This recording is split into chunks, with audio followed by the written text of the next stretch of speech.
Hello, hello, gamers, and happy Halloween! The day of candy, costumes, and horror of all kinds. And what better way to celebrate my favorite holiday than to talk about one of my favorite horror series, the Macabre Experiments. This series was made by Stuffy Studios, and it seems that it's more of a side thing to their main series, Sneaky Snack Bar, which is something I might have to talk about in the future. This creator specializes in an aggressive, in-your-face approach to horror, and it just feels so unique, as you'll soon see. That goes with the premise too, taking old creepypastas and adapting them into an analog horror series.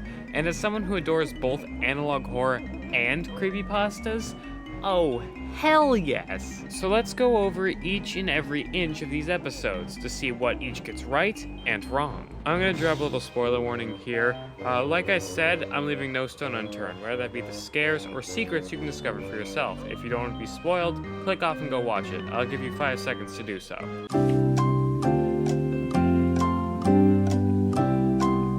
Okay, now I assume the only people that are here are those who have either already watched it or don't care about spoilers. So without further ado, let's start with episode 1.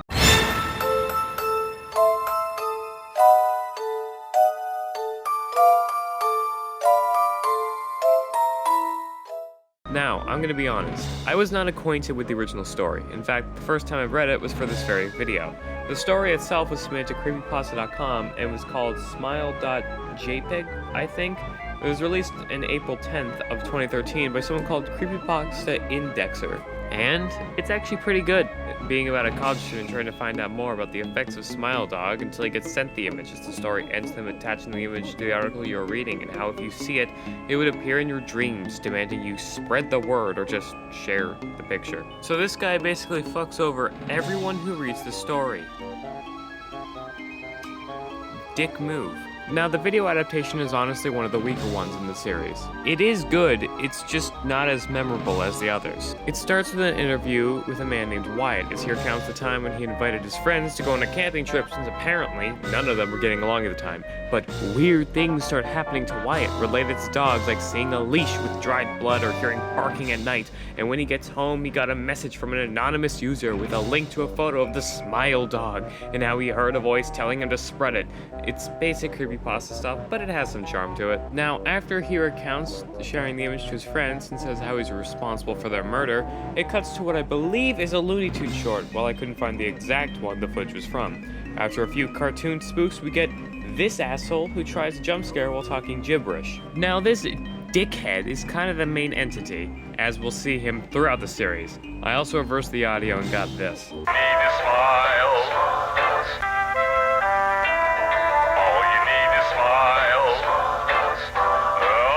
I mean, I guess it's fitting. Now, it's after that we get both the coolest and lamest scene in the entire episode.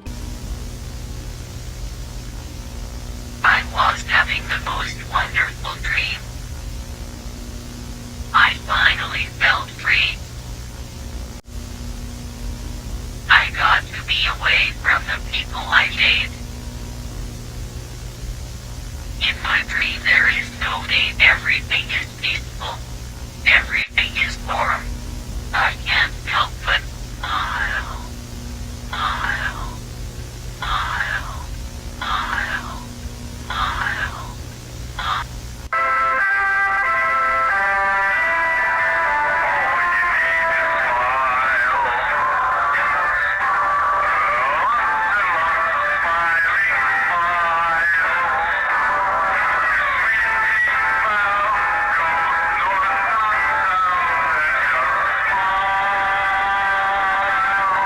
Its setup is just so good with this patch of flowers, and how this person talks about a paradise, and how it lingers and repeats on the word smile as the dog shows up, and it's just completely ruined by horror tropes. Shake the screen, make it all red, spread the image, old music, are you scared yet? I'm pissing and shitting my pants as we speak. But then we get to see a corpse that Smile Dog calls Sadie. Now, this could be one of Wyatt's friends, since he said how he sent the image to them and how he was responsible for their deaths early in the video, and how we never actually get to see any of his friends. Or this could be the anonymous user that sent Wyatt the picture in the first place. Both answers could be true because neither has a lot of evidence. After all of that, we're informed that the person Wyatt was talking to decided to look at the image even though they were told it would kill them, and I think it's safe to say that they won't last much longer on this planet. There's also a little companion video titled Your Choice that's just 11 seconds of the image on a blue background, so that's fun. Funny thing is that the image used here is the original one, yet the creature shown in the video is the newer one. Overall though, I have more questions than answers, most of which never get brought back up again. Such questions as, what was with the dog color and dried blood? Isn't it just an image? Why didn't Max want to go camping with the others? Who or what was killing people if all the dog wants is for you to spread it around? And how did the user get Wyatt's email? If you couldn't guess already, this is more of an anthology series. In fact, I can only think of 2 or 3 videos I believe are connected off the top of my head. And even then, the connections are more with the characters only, no storylines or anything like that. But now it's on to episode 2.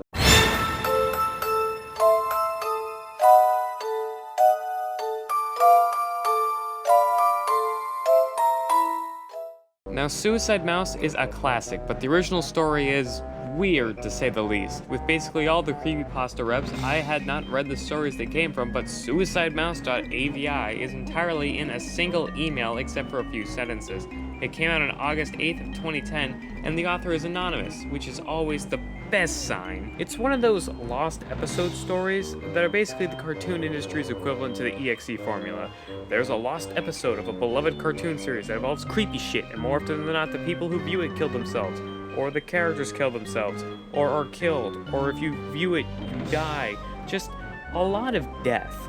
But, to my knowledge, this is one of the first stories that use these now overdone tropes, so I guess that goes to show how influential it was. But nobody remembers Suicide Mouse because of the story, they remember it because of the videos. First up is the original video, which came on June 20th of 2012, around 2 years after the original story was released. And it does a fine job of being creepy while also being accurate to what was described in the story. Truly a classic in internet horror. But it's only really effective if you wait it out to the very end, which is something my impatient ass couldn't do when I first watched it. And in this post-TikTok world where everyone wants small, second-long entertainment, most people aren't going to be as motivated to watch 9 minutes of walk cycle and a black screen, and I think that's a real shame. Then we have the remake, which is how I was introduced to Suicide Mouse as a kid. And it was the first video to really mess with me, leaving me terrified for about a week or two. Besides the animations being completely unique though, it's more or less the same song and dance as the original, but with a jump scare at the end. Even though this creepypasta is almost 12 years old now, it still finds ways to be brought back into relevance. Of course, there's the Easter egg in Treasure Island, and more recently 3 FNF mods. One great, one okay, and one god-awful. I'm glad we got all our bases covered. But now it's finally time to talk about the episode, it being one of my favorites. It starts off with a disclaimer saying how this will feature depictions of death and suicide. Oh noes! I never could have guessed the episode titled Suicide Mouse would feature suicide. But then it says something interesting, that if we happen to stumble across this private case file, we should delete it immediately. Then we get introduced to our first person of interest, one Diana Cooper. It cuts to a phone call, or more likely a voicemail, of her telling someone that he won't do any work and just smokes all day, and how they all have a deadline presumably on a Sunday. She then confirms that she is messaging someone she's romantically involved with, or a literal fucking child. It then cuts to footage of a Mickey Mouse short, specifically one titled The Haunted House. We also get to see this douchebag again, seemingly the one tormenting Mickey.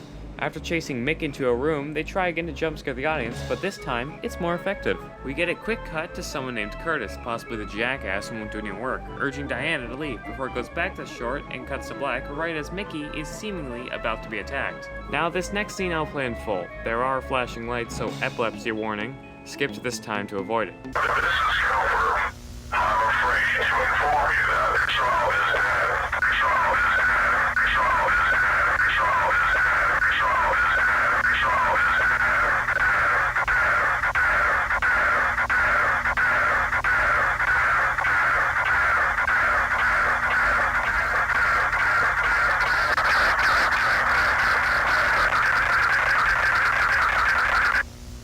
This scene is one of the reasons why I wanted to make this video, how a call of genuine sorrow turns into a taunting message, how the eyes make Mickey's face look more like a mask than anything else, and how it contorts at the end is just so fantastically frightening.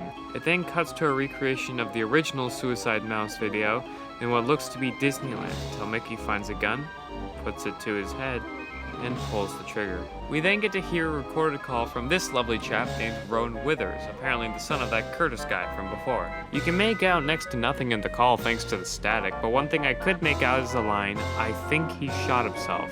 Just like Mickey before an ad for Disney World or Land before getting to see a picture of Curtis. So it seems that Mickey was meant to be a stand-in for Curtis, so maybe his job was to wear a mascot costume in Disneyland, kind of like entertain kids. Then it cuts back to the ad like nothing happened before zooming in a spotlight on Mickey's eyes, as soon realistic ones appear. The original video can be seen through the static as the sordid screaming goes louder and louder until we get an image of a woman. Assumedly this is or was Diana. More pictures appear of people in terrifying mascot costumes posing for pictures, ending with a note. Guess what, Diana? I got the film we needed. Took some work. It's rare, you know. Bought it off some shady company. They recreated the cartoon on their own, they said. Pretty impressive, honestly. It looks pretty legit to me. I'm sure the boss won't notice. Just don't tell him now about where I got it, alright? He's gonna be so glad we managed to find this. Silas C. And then flashes to what seem to be two codes, X5C50362 and X5BF5AE8. Now what do these codes mean? I have no idea, but let's not waste any more time pondering about their meaning, because it's time for episode 3.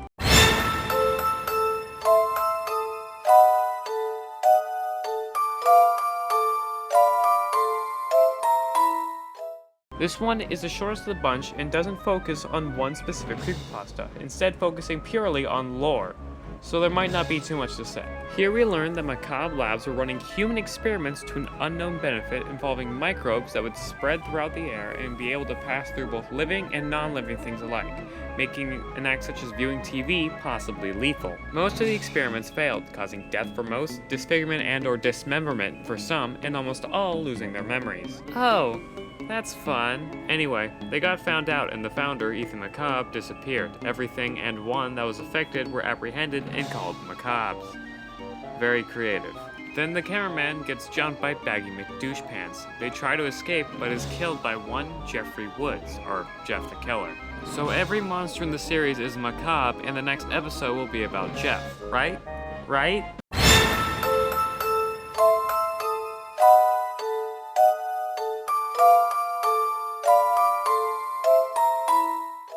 Now, Ben Drowned, from what I could gather, didn't start from a creepypasta. It started from a video that was uploaded on September 7th of 2010. Apparently that was a big year for creepy shit. It opened similarly to Smile Dog, with someone named Oliver talking about how he bought a used copy of Majora's Mask at a yard sale and how this creepy version of Link kept following him. On a side note, Ben is actually in the base version of Majora's Mask. There's a song in the game called The Elegy of Emptiness, and playing it leaves an empty shell of whatever form Link takes at the time of playing it. It sounds like this if you're interested.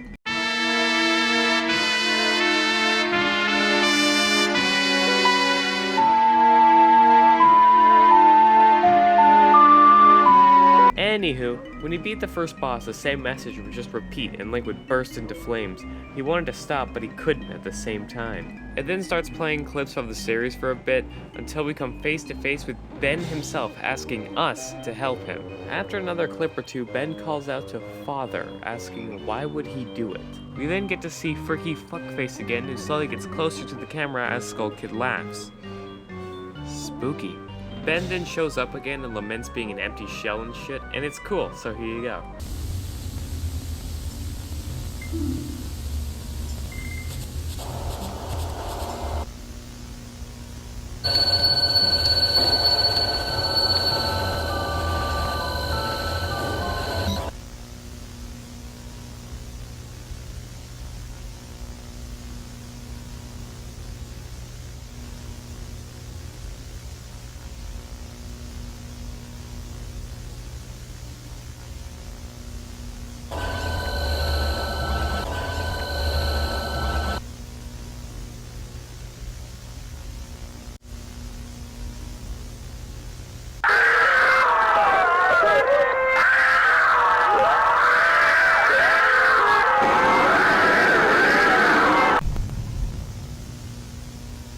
Now, I shouldn't have to explain why that's cool, but I'm still going to. The alternating between the footage and Ben's heartbreaking confession and his screaming just showing how much pain he's really in.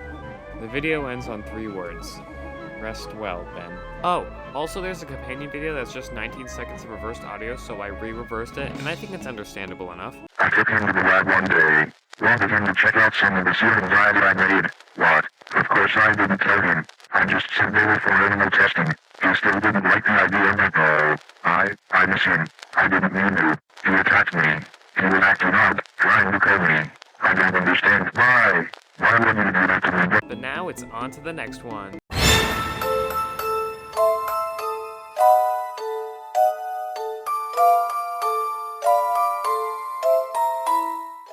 Now, Jeffy Boy didn't start with the creepypasta, but instead started with this creepy-ass image. And with me not being able to find the author of the creepypasta or the origins of the image, I'm just gonna assume it popped into existence one day and nobody questioned it. We first get a warning that what we see must not be shared with the public. Well, it's a good thing I'm not doing that. Wait a second. We then get to see Rowan Withers again in a recorded call. We hear he's talking to someone about hearing a noise until that someone entices him to come upstairs and look out the window. Yeah, it's Jeff. The conversation goes on a little longer before a pretty effective jump scare from Cockwad. Now this scene I'll play in full, cause god damn it's some good shit.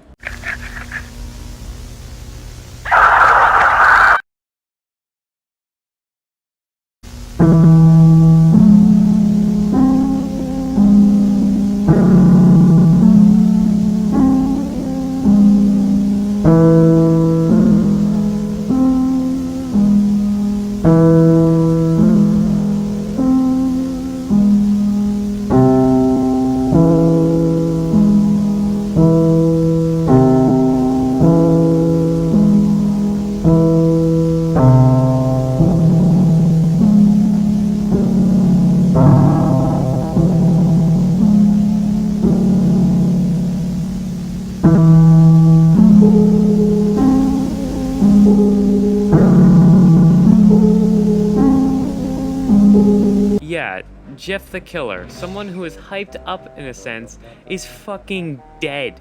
Really threw a curveball with that one. We then get an attendance check where we see other creepypasta characters such as Joyless, the Abomination, Eyeless Jack, and the Hollowed, until finally cutting to Jeff, who they say escaped.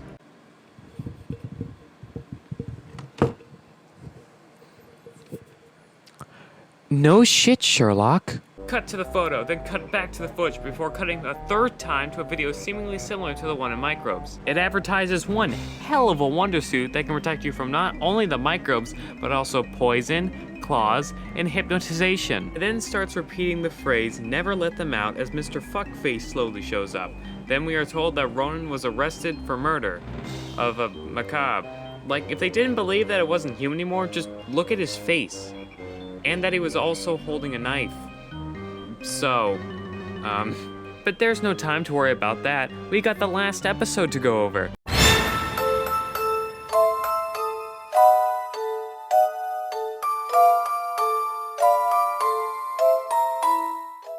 Now, the original story was released on June 5th, 2009 by a web cartoonist and author named Chris Straub. It was said to be inspired by The Knickerbocker's Tale, a short story written in 1767 by an anonymous author but was never released to the public, which caused people to question if it was ever real to begin with. It was also apparently released on Edgar Falls, another horror site, but going to it nowadays just grants you a statement saying it's been dead for quite a while now, which is a shame. The story later got a couple of video interpretations, most notably 5 videos released by It's Aiden in 2016 to 2020. But the episode we're talking about starts with some backstory of how it's a show that some watched as kids, or at least remember watching, either being happy or creeped out about that fact. We then get interviews from other people, some saying that they saw people watch Cove, which was just static, while others recount fond memories of watching it. But one thing persists, other than all who remember watching it being kids at the time. No, a skeleton called the Skin Taker. People seem to not only remember it, but also remember being horrified by it. It then cuts to a TV, presumably playing Cove, but it's just static before asking us what he looked like before we get this. Okay then. We then learn about a microbe called Bironite 7, which only affects adolescents and causes hallucinations and the victims to be more attentive than usual. Once it takes full effect, something happens. I mean, I didn't catch much from this. Going to the comments, we find one person that says it sounds like victims may begin to rip off flesh. Oh, that's fun. It then goes back and forth between a static TV and the person trying to finish their sentence. I mean, judging by the bar over their eyes, they're most likely dead, so this might not be the most important thing for them to do, but hey, who am I to judge? But then it finally cuts to footage of Candle Cove. Mr. Boat is seen egging on a pirate to go inside Bravery Cave until Poopy Doopy Mr. Fuck shows up. And back to peer pressure, we learn the boat is named Laughingstock and the pirate is named Percy. And when Percy finally goes inside, who else gets to greet us but the goddamn Skin Taker? Now this is too cool to simply explain, so you know the deal. Let's see the footage. Also, epilepsy, skip here if you don't want to see that shit.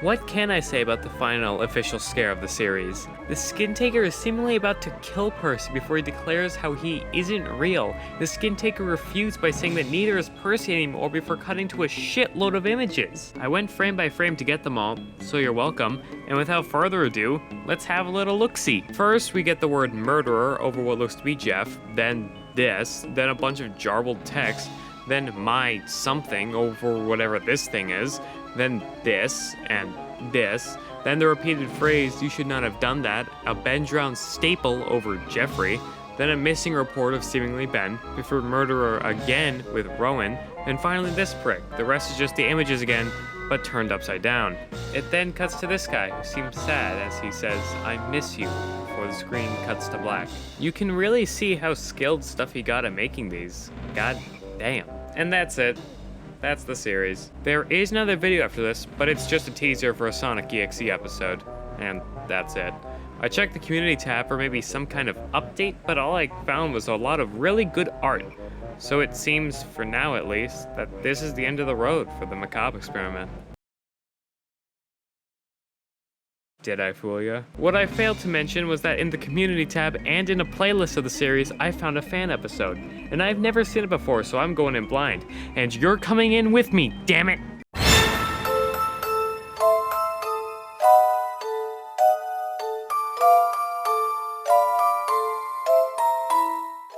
So this was a weird choice. Instead of a known creepypasta, we seemingly get Project Rap Rabbit. If you don't know what that was, it was basically a Kickstarter advertising a spiritual successor to Parappa the Rapper. It failed, and the game was cancelled. I can't think of a better topic to make a fan episode of an analog horror series. But wait, that can't be it. The description labels Rap Rabbit as a creepypasta.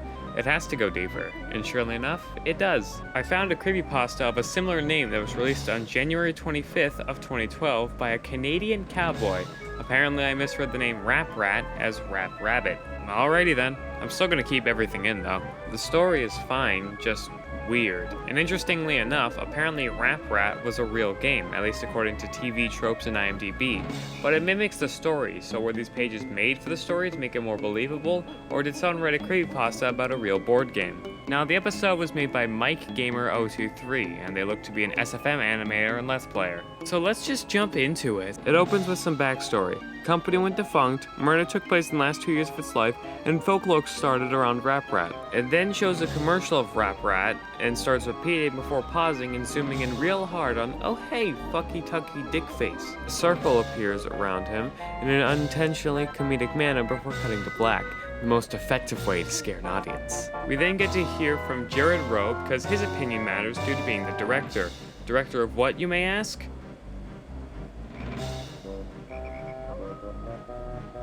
the director. It then starts to play a tape with some spooks ensuing similar to Smile Dog. Then Rap Rat himself appears and some more spooks ensue before the tape is paused again and we get to hear whatever this is. You sure this is even gonna do anything? Well, the hell should I know? I'm not the big boss man giving you all the instructions. Alright. A parrot. Well, that was disappointing. This is ridiculous. Like, how in the world does he expect... Wait, hold on. Wait, we're getting something. Wait, really? Yeah, keep the recording rolling. Alright, it's rolling. As you saw, we got to see Ass Bitch again, and I'm really running out of names here. And now we're here for the last time. The scene the entire episode was building towards.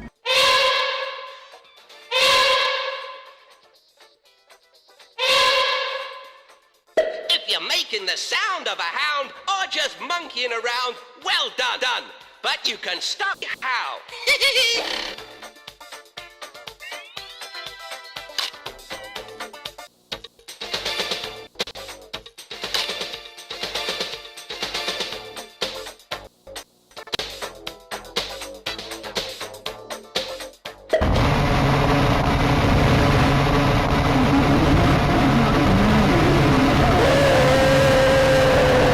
After that, we hear a pretty heated argument seemingly from the same people from before freaking the fuck out over what they just witnessed. Then we learn that Rap Rat is a macabre that led workers to mass suicide and a dead mother's involved for some reason. But the puppet seemingly disappeared and the tape is scorching hot that burns our friend here. His hand later got treated for second-degree burns. Okay. But there was a burn mark on his hand that spelled, I am fear, ooh. But oh no, the director got diagnosed with microbes and is now in containment. That's possible. It then ends with a tease for another creepypasta episode, Ted the Caver. Whoever the fuck that is. Alright, let's start to wrap this up.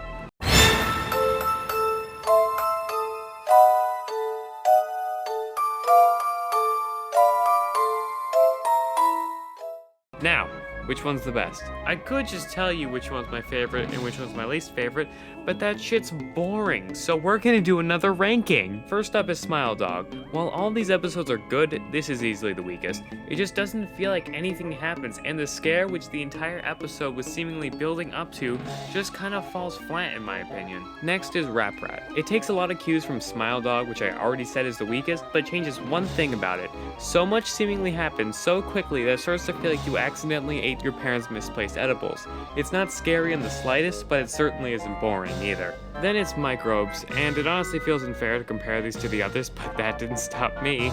It's meant to give Lauren tease Jeffrey's appearance, and yeah, it kind of feels like it. The entire thing is just exposition against a blue background. Not much more to say than that. The next was honestly the hardest to place for me, because the two seemed tied. But I'm gonna have to go with the more original one, So Bad and Drowned. It definitely has some originality, like with the final scare. It's just not as original as the others. Most of it's just footage from the web series I've seen to completion multiple times. There's not enough new to get me guessing like the rest did. Now on to the more original one, Jeff the Killer. It's just as scary as Ben Drowned, but it kept me guessing and caught me off guard a couple of times. The best example is when Jeff fucking dies and becomes more existential. Good shit. Second best is Cove. It does what Ben Drowned tried, that being using footage from other channels to help tell the story. But here, it's mostly supplemental and even changes how some things go, and that helps it be a whole lot more scary. It's seriously some great stuff. And now my favorite, Suicide Mouse. It just does everything so brilliantly. It's so creative with how it uses everything at its disposal. The scares are masters at timing and execution. Each one will at least make you feel a little bit unsettled. The story is interesting and really nothing you would expect from a story on Suicide Mouse, and it balances original and old footage in a way that enhances both in a way I've never seen before, let alone this series. And, well, that's the Macabre Experiment, a fun and spooky series that's perfect for Halloween. There's obviously something deeper going on here, but I'm just here to talk about why I like this series so much. I'll leave all the lore shit to MatPat. I had a lot of fun making this video, and I'm sure I'll have even more fun editing it. Isn't that right, future me? Fuck you, prick. But anyways, thank you for watching if you did. Happy Halloween, and I hope to see you in whatever project I get wrapped up in next.